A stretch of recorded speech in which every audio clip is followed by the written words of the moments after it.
कि सुधर जाओ, नहीं तो सामना करवा के हम आपको सुधार देंगे। 2 मिनट लगेगा केवल। नहीं तुम सुधार दोगे, तुम लखीमपुर के गुंडे हो, एरिया के दादा हो, कानून हो, पुलिस हो, मिलिट्री हो या गली के टपोरी हो जो किसानों को 2 मिनट में सुधार दोगे। इस आदमी की भाषा से क्या आपको ये लगता है कि ये देश का केंद्रीय गृह राज्य मंत्री है?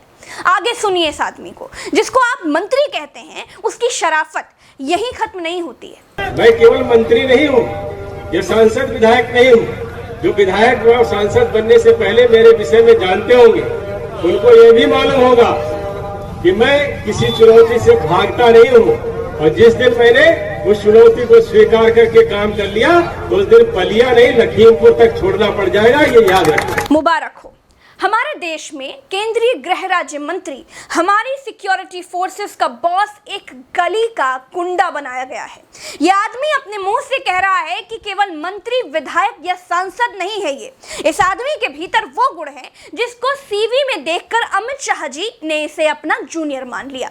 यह व्यक्ति देश की सरकार में है, गृह राज्य मंत्री है। इसे अपने ही देश के किसान चुनौती लग रहे हैं, इसे अपने ही देश के किसान दुश्मन लग रहे हैं। ये अपने ही देश के किसानों को अंगूठा दिखाते हुए रास्ते से निकलता है। देखिए, ये हमारे देश के केंद्रीय गृह राज्य मंत्री हैं, अपनी गाड़ी के भीतर हैं, और जब इनकी गाड़ी किसानों की प्रदर्शन वाली जगह से निकलती है तो पहले हाथ हिलाते हैं और किसानों को उकसाते हुए थम्स डाउन वाला साइन बनाकर अंगूठा दिखाते हैं। इस अंगूठे का मतलब है कि तुम लोग मेरा कुछ नहीं बिगाड़ सकते या बिगाड़ पाए, या फिर थम्स डाउन का मतलब है कि तुम सब फेल हो, कुछ नहीं कर सकते हो।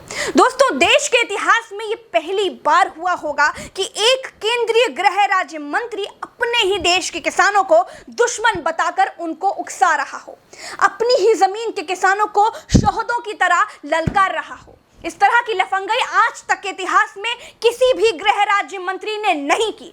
आज हमारे पहले गृह मंत्री सरदार पटेल की पत्थर की मूर्ति गुजरात में खड़े होकर रो रही होगी कि किस आधार पर इस तरह के गुंडे को केंद्रीय गृह राज्य मंत्री बना दिया गया।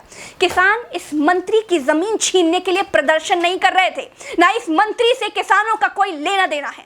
किसान उत्तर प्रदेश के उप मुख्यमंत्री केशव प्रसाद मौर्य को काले झंडे दिखाने के लिए प्रदर्शन कर रहे थे। उप मुख्यमंत्री को इस मंत्री के गांव जाना था और इस मंत्री के कानों को विरोध पसंद नहीं है, इसीलिए इसके लड़के ने लखीमपुर को जलियांवाला बाग बना दिया, अपनी गाड़ी से किसानों को रौंदवा दिया। अजय मिश्रा टेनी जी का लड़का अपने गुंडों को लेके आया भाई, उन्होंने किसानों के ऊपर जो है गाड़ियां चढ़ा दी। हमारे किसान 5 किसान हमारे शहीद हो गए। गृह राज्य मंत्री हो, बीजेपी हो या फिर मुख्यमंत्री हो, सबके सब किसानों को रौंदने का, मारने का प्लान बनाकर बैठे हैं। इस आदमी को सुनिए, ये हरियाणा के मुख्यमंत्री मनोहर लाल खट्टर हैं। माँ बाप ने नाम मनोहर रख दिया, उस पर मत जाइए। इस मुख्यमंत्री के पीछे साजिशकर्ताओं को पहचानिए कि किस तरीके से किसानों के बीच खून खराबे के लिए कार्यकर्ताओं को उकसा रहा है। लेकिन उत्तर पश्चिम हरियाणा के हर जिले में अपने किसानों के 500-700 हजार लोग आप लोग अपने खड़े करो, उनको वॉलंटियर बनाओ, और फिर जगह जगह 60-60 समाचारे जैसे को तैसा ठालो ठंडे, ठीक है, नहीं वो भी देख लेंगे। और दूसरी बात यह है, जब ठावेंगे डंडे तो जमानत की परवाह मत करो। महीना 6 महीने 2 महीने रहा होगे ना, तो इतनी पढ़ाई इस मीटिंगों में नहीं होगी। अगर 2-4 महीने वहां रहे होगे तो बड़े लीडर बन जाओगे। बताइए, सच है कि बीजेपी सरकार में सारे गुंडे राज्य छोड़कर भाग गए हैं? इन जैसे मुख्यमंत्रियों के रहते गुंडों का क्या काम है? गुंडे इनसे अच्छा प्रदर्शन कभी नहीं कर पाएंगे। कहाँ ये वेल ट्रेंड है, कहाँ वो सिस्टम की ठोकरों से गुंडे बने। क्रिमिनल्स तो कोई बराबरी ही नहीं कर सकते। ये मैडम से मिलिए, देखने से ममता की मूरत लग रही होंगी, आपको लग सकती हैं, लेकिन बीजेपी की सदस्यता लेने के बाद किसान इनके लिए मवाली है।